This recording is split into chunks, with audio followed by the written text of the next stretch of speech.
Hello everyone, welcome to the first video on the channel, and today we're going to be breaking down the UFC Fight Night Qatar cards. This is a pretty good card. Honestly, probably one of the best fight nights we've seen recently. A lot of the fight nights, they don't have, number one contender fights, obviously, on the co-main and main events. This was really good. So the main event was really good as well. So here we have Arman Tsarukyan versus Dan Hooker. So, I mean, Arman Tsarukyan got the win. He submitted Dan Hooker in round two with an arm triangle. Pretty good performance by him, I would say. I'm kind of disappointed that we didn't see more of this fight on the feet because I love Dan Hooker striking. He is one of my favorite UFC fighters to watch strike. We didn't see a lot of it, and Arman Tsarukyan was doing really good in the striking as well. He was rocking Dan Hooker with some shots and then taking it to the ground. He has a more entertaining grappling style, I will say, than a lot of other prominent grapplers. I do wish we saw more of this on the feet, though. Dan Hooker did try to pull submissions, though. Like, he was pulling guillotine. He was, trying to pull some crazy submissions. But Arman Tsarukyan's really good in submission defense. He was rolling out of it. Like, you can see two sub attempts from Dan Hooker. I think he pulled another guillotine. Like, Arman Tsarukyan did, a gator roll at one point, which is, kind of, just to get out of the submission. It's like, he's really good. I mean, realistically, Dan Hooker just did not show up in the grappling. He just what can you do, man? I mean, he got out grappled, and then Arman Tsarukyan got the win, and he's finally locked in and got a fight. Finally, decided to do something because he was sitting on his ass for a year and a half for no reason, stuck in Los Angeles.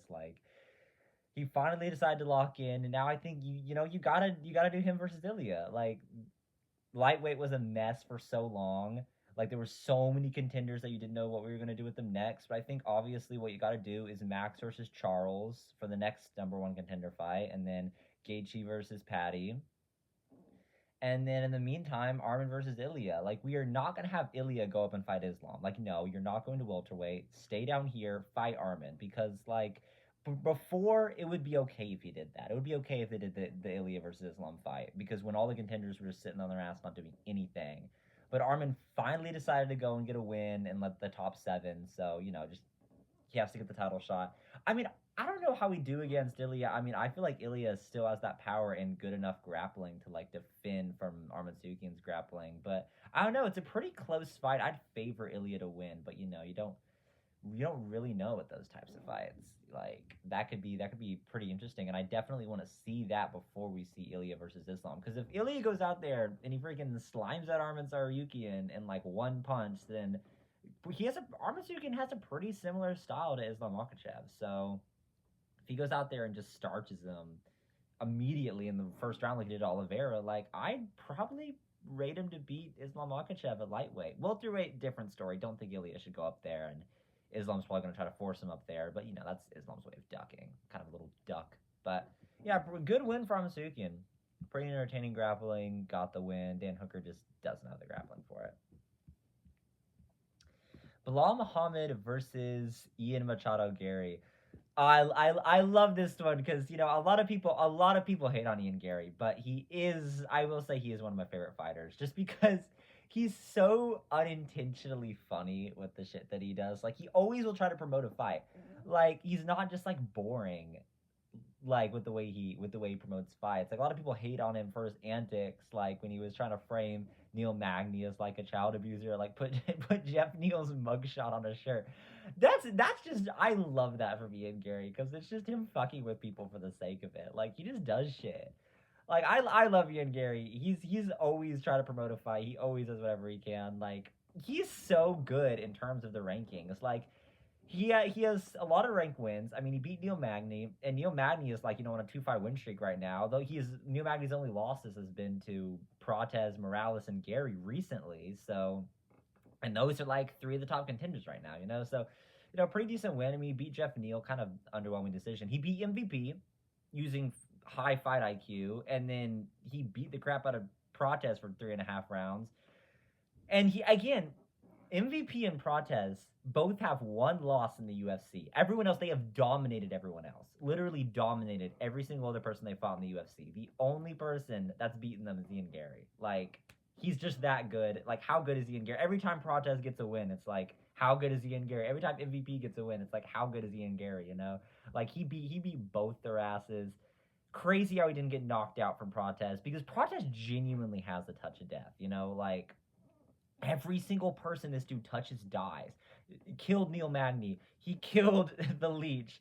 He killed everyone else. Like, I picked him by first round KO against Jeff Neal. I picked him by second round KO against Leon Edwards. Like, every person he touches just dies. And then I picked Ian Gary by decision.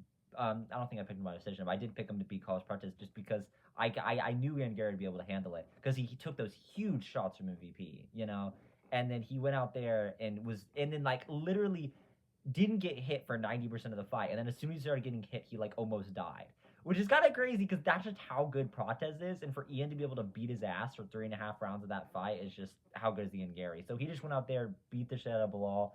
People were saying this is closer than it was. It wasn't. Like, Ian Gary whooped him. Like, Bilal did decent on strike numbers, but he landed like maybe 2 hard strikes the whole fight. Like, Ian Gary was piecing it up, landed some good strikes. It wasn't like a pitter patter decision like it was against Jeff Neal. Like, he front kicked him in the face, landed huge overhands. He cut him really bad, like a minute into the fight, like cut him on the cheek immediately. He did eye poke him though, which is kind of a bitch move. But the second time they said he eye poked him, that wasn't a real eye poke. He had like both his fingers out. He had like both his hands and fists outstretched, and like the fist hit him right in the eyeball, not the finger. So that wasn't even a real eye poke. The first one was, give him that, but you know, the other ones weren't. So yeah, crazy win for me and Gary though, because he did. I mean, let's just say it. He maybe didn't do as much damage as JDM, but he looked better than JDM did. Like, I feel like that Bilal, like, people overrate that JDM performance against Bilal because JDM was an underdog. But JDM didn't do as good against Bilal as a lot of people say. I mean, I scored that 48-47 for JDM. So a lot of people were saying 49-46, like maybe even unanimous. But no, definitely not. Like JDM, he was getting taken down. Bilal was taking him down. Ian Gary stuffed every single takedown. 0 of 7 takedowns for Bilal. Like, the takedown defense, and I feel like the takedown defense is what makes me think Ian Gary deserves another title shot. Like, I mean, deserves the title shot against Islam Makhachev. Because like people are saying, oh, give it to Morales, but we haven't seen Morales go 5 rounds. We haven't seen him fight like a heavy grappler who's actually gonna like grapple him. I mean, Sean Brady just sat there like an idiot and died. Like, Ian Gary, we just saw him against a high-level grappler against who was, up until like a week ago, the number 1 contender. He beat the number 1 contender just now, basically. Stuffed every takedown. I feel like that was the perfect fight to prove that he's ready for Islam Makhachev. Like, do Islam versus Ian Gary, do Ilya versus Arman, and then, depending on how that goes, maybe you can have them versus each other if Islam wants to move back down to lightweight. So yeah, definitely easy win for Ian Gary. He's one of my favorites. I love how he's always trying to promote the fights. I really want to see him get the title shot. Yeah, I know a lot of people hate on him, but he's just really fucking funny. Even though he says stupid shit, he's just really funny. Volkan Ozdemir versus Alonzo Minifield. I'm not super invested in either of these guys. I mean, it was kind of just easy Volkan Ozdemir win. I mean, he was piecing him up on the feet, pressured him against the cage, piecing him up, got a knee in the face, and then just TKO'd him, you know? Like, Volkan is just, he's a good gatekeeper. Like, he's like a high-level gatekeeper for light heavyweight, but he's going to get slimed out by anyone who's good. You know, like, he'll beat Johnny Walker, he'll beat Alonzo Minifield, but he's a gatekeeper. He's going to get slimed down in his next fight. Like, that's really it. Like, there's not really much to say about this guy. Not much to say about this fight. Alonzo Minifield is just, he's going to be stuck in the very bottom of the rankings. Like, maybe he could beat some unranked guys, but I just don't feel like he has that much fight IQ, you know? Jack Hermanson versus Mentabek Orbai. This one was sad. I was sad about this fight. I love Jack Hermanson. I picked Jack Hermanson. I picked him by decision. I did. You know, here's the thing about Jack Hermanson. He's so good. Like, he was beating the shit out of Gregory Rodriguez. Like, if you rewatch that fight and ignore the KO, Jack Hermanson was piecing him up on the feet, busted him open. Like, the fight lasted, I think, a little over half a round. Gregory Rodriguez's face was busted up from Jack Hermanson. And Jack Hermanson has good defense too, but his chin just isn't there. Like, he just doesn't have a chin anymore. Like, to get KO'd by Orbai when you're, like, you just don't have a chin anymore. Like, I'm sorry. He was piecing Orbai up. Like, not doing as good as the Gregory Rodriguez performance, but his defense looked great in that fight. Like he was not getting hit cleanly by any shot, and then he gets hit by one clean shot, and then it was just then he got clipped by another shot, and he was just down. He was two clean shots he took to the face, and he was out. But his defense looked so good up until then, and he was doing great in that fight. Like, but he just got slimed out by Oral by it. Like, what do you even do at that point? This guy isn't that big of a KO artist. Like, this is some prehistoric Ice Age baby type guy. Jack Hermansson's done, like, I really wanted to see him more at welterweight, but if he's getting KO'd by Oral by, it just it's time to call it quits, man. I love Jack Hermansson. I think he's a cool fighter, but I don't think he's just gonna be able to survive. He's just gonna get chinned.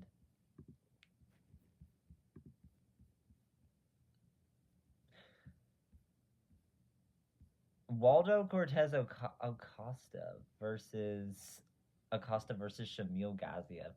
I love Waldo Cortez Acosta. He's one of my new favorite fighters because he's fought like 5 times this year. Kevin Holland era activity, but like actually not shit at fighting. Like I love Kevin Holland, but he's disappointed me recently. Waldo Cortez Acosta is Kevin Holland level activity. Someone who's going to emote, someone who's going to talk in the cage, someone who's going to like play a character and like actually be good at fighting. Like I get there's the whole meme with Shamil, but the Waldo Cortez Acosta storyline is what needs to happen at heavyweight. We need that fresh name, a guy who's active, a guy who's going to go in there and knock people out. He was winning some decisions, but then he just started knocking people out. I mean, his win against Delija was crazy because he gets eye poked, almost gets TKO'd. The ref was like, wait a minute, you got eye poke, gang. Come back. They let him back. And then he just knocks the shit out of Delija. And I picked Delija to lose by Tybura.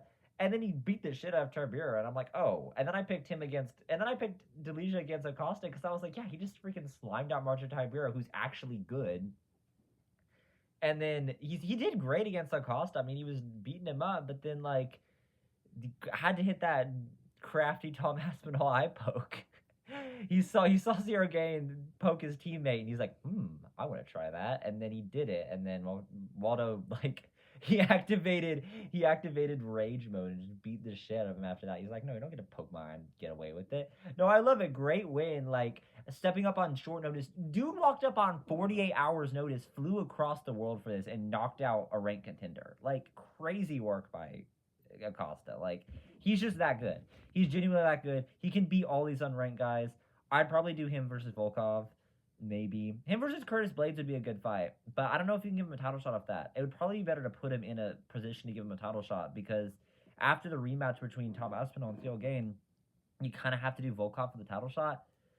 But again, that's another rematch because it's probably going to be Tom Aspinall who wins. Either way, even if Cyril Gain wins, it's still a rematch regardless. Especially if Cyril Gain wins, that's the fight we just saw, robbery. But so you kind of have to do Volkov for the title shot, but, we're going to have to wait on that rematch. So I think Cortez Acosta versus Volkov is the fight to make. Whoever wins that guaranteed next title shot. I love Cortez Acosta. I love him playing into the eye patch bit because he got eye poked. Like, that's him just going at Tom Hospital. Like, he has a personality. A heavyweight with the personality who shows up on short notice, who's active, who gets knockouts. Like, who else does that at heavyweight? Genuinely nobody. Not a single person does that at heavyweight. Every heavyweight is like a big fat piece of shit. Big fat blob of sack of shit like Shamil Fatiev over here. So yeah, Waldo Acosta, he's a go. Let's talk about Tagira Nabekto versus Kyoji Horiguchi. I picked the underdog. He was the underdog. I picked him by decision. Look at those strike numbers. 120-10 on total strikes. Crazy work. 49-6 on significant strikes. Absolutely insane, dude. Tagira Nabekto has never been that good.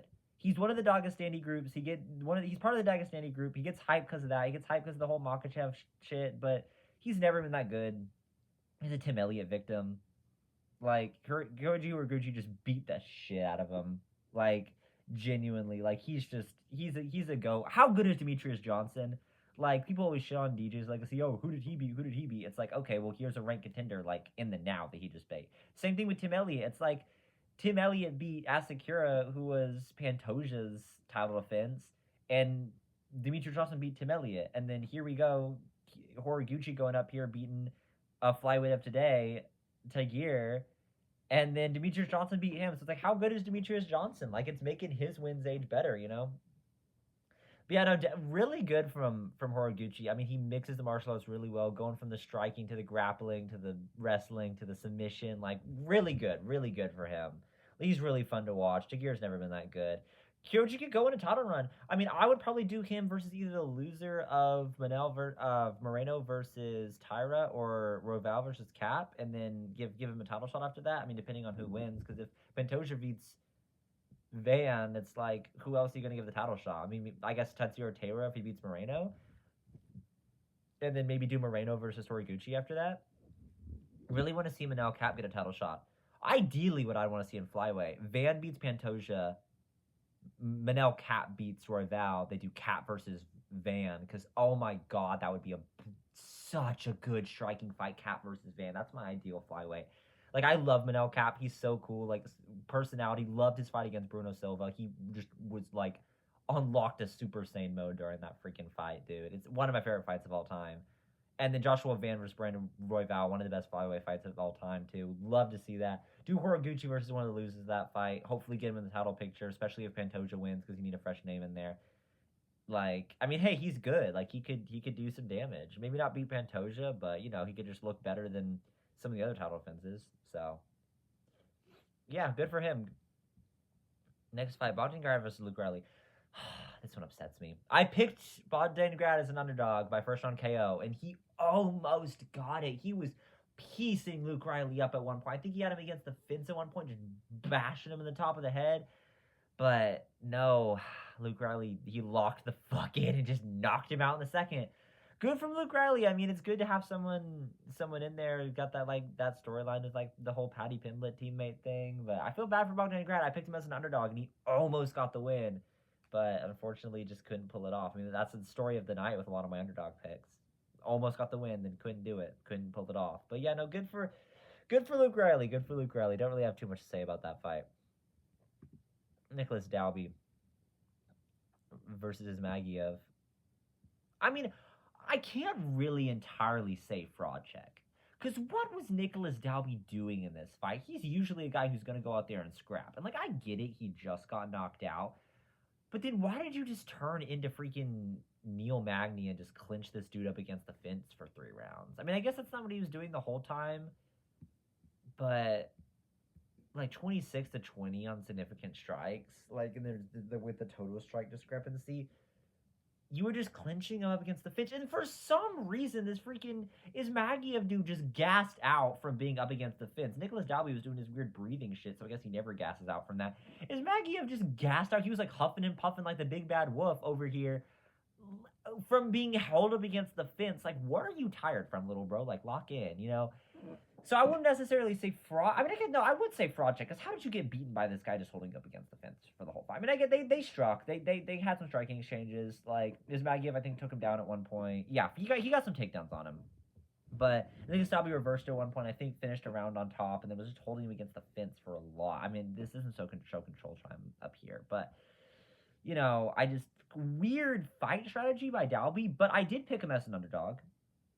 And he did win as an underdog. So, you know, can't be complaining. It's just weird fight strategy. But, you know, if it works for him, it works for him. It's good to get him a win right after that knockout, too. I mean, he'll probably go back to scrapping in his next fight. As for Ismagiev, it's like, bro, your cardio, lock in. You were huffing and puffing after that shit. Come on. Alex Perez versus Sosuma Bayev. This one also pisses me off. Because I picked Alex Perez as an underdog.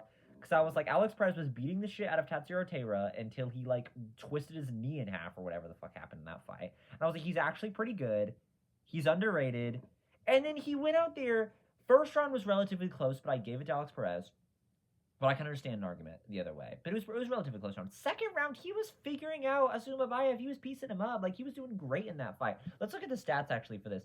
Yeah, round 2, significant strikes 21-13 in favor of Alex Perez. Round 1, I think it was relatively closer in that fight. Now, round 2, he was piecing him up, dude. He was doing great in that fight, getting takedowns, too. Like, he was piecing him up, and I picked him as an underdog by decision. I was like, oh, we're on such a good track for this. And then, no.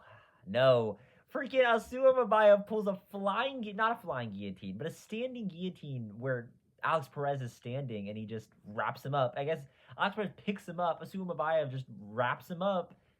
And then Alex Perez just stands there. He doesn't try to do anything. He doesn't try to like slam them on his head. He just stands there and just gets choked out. Like he just gave up. It's like, what are you doing? Why did you just give up like that? He was doing great. He should have won that fight, but is what it is. Good for Sumabayev. I mean, hey, it makes Manel Cap's win look better, and I love Manel Cap, so that's great. Good win. I mean, I don't know who you could do this guy against. Maybe the other loser of the two big flyweight fights. Do Horiguchi versus one. Do Sumabayev versus the other one. Um, I feel like that'd be decent. Maybe do him versus like Ermiel Bosdi or something just to get him out of the rankings because I feel like Sumabayev could beat him up because Ermiel Bosdi's just fucking stupid. But not much to say about that. And then we have Mr. Beast versus Rafael Sequeira. Dude, Yakev just kicked ass. 11-0 total strikes. 6-0 significant. Dude, he's good. He's good. Amazing show of mixed martial arts. Like, rocking him on the feet, immediately takes it to the ground and submits him. Like, I love when fighters rock someone on the feet and then immediately go for a submission. Because a lot of the times, they'll try to, like, just finish him by strikes, but they'll end up following him to the ground, getting tied up on the ground, and then never being able to finish him from the strikes. But if you immediately jump on that submission when you have that rocked advantage, you're gonna get that guy out. Like, I love when fighters do that. I love when they go for that submission after rocking him on the feet. Great show of mixed martial arts. This guy's a prospect. I mean, Sequeira isn't like that big of a thing, but pretty decent for Mr. Beast. Beksat Imacan versus Alessandro Topuria. I picked Beksat. I will say he looked good in round one. Significant strikes don't really tell the story of that fight in round one. Because Topuria, I mean, he landed some, but Beksat was smashing it with calf kicks. I think took him off his feet with the calf kick at one point. Really good showing. And he was having decent defense too. But then he just gave up halfway through the fight. I don't know what the hell he was doing. I mean, Topuria started working that jab, and he started busting Beksat's face open. Like, he busted his face open with the jab, and then he started walking him down, and Beksat just gave up. I mean, he stopped throwing the calf kick as much. He stopped throwing as much stuff, and then apparently the strikes are closer in round two. But, round 2 and 3 were clear to Topuria. I got Beksat winning round 1, but I don't think all the judges scored it that way. No, he could have won. He's good. I don't know what his fight IQ is doing in that fight. He just kind of just stood there while Topuria just walked at him menacingly and then just let it happen. It's like he didn't really try anything new. He was like, okay, I'm getting walked down. I'm going to do the exact same thing. It's like, dude, just do something different. He could have won that fight. Topuria doesn't look that good. He didn't look like a world beater in there. He didn't look like Ilya Topuria going in there and starching Damon Jackson or anything, Like... He's going to be in the shadow of his brother. He's not going to be as good. He's probably going to lose his next fight, depending on who it is. Beksat's good, but just I don't know what his thought process was in that fight. Just not really a good plan, Unfortunate. Ismail Nurdiev versus Ryan Loder. Not much to break down. I mean, 3-1 on strikes, Ismail Nurdiev just goes out there, just bombs a freaking punch, and just knocks Ryan Loder the hell out. He's done. He's in the shadow dimension. He's never coming back. Like... Good win, but it's against Ryan Loder, so, who cares, But good win. Decent prospect. Nurulli Aliev versus Shamrock. This one was relatively entertaining. I don't really like Aliev that much, but he looked good in this fight. I mean, he's more of a grappler, but, I mean, he was piecing Shamrock up on the feet. He really was. He was piecing him up, mixing grappling, mixing striking, just kind of beating him up. And it's like, hey, I mean, good for you in that fight. Like, mix a lot of stuff together, chaining the wrestling, chaining the grappling, like breaking from the grappling and landing some strikes. This one was basically all on the feet over here. Like, again, just outstriking him, doing great. I mean, he rocked him, I think, in round 1 or round 2. Pretty good fight. Like, okay, maybe give him a little step up now. Aliev kind of was weird in his other fights, but, now he locked in, beat Shamrock. Give him a step up. Marco Bulio versus Denzel Freeman. Heavyweight slop fest, I swear. Nothing but heavyweight slop fest over here. Because tell me why both of these guys, if I'm not wrong, I think it's both of their UFC debuts. Tell me why both of these guys go out and they just pitter-patter. They're big-ass dudes. Look at them. They're big-ass dudes, bro. They go out there, leg kick, baby jab. Like, what are you doing, bro? Make a statement. They either one of them can knock each other out. Like, make a statement. This whole fight, like 49-31 on significant strikes, doesn't really tell the story. It was just them walking around at range, blibble blabbling at each other. Like Denzel landed one good punch to the face and like a few more kicks, and that's why he won. I was like, I just don't understand what they're doing. It's like heavyweight. It's so easy to rise up the rankings and to like get relevant in that division because it's so shit.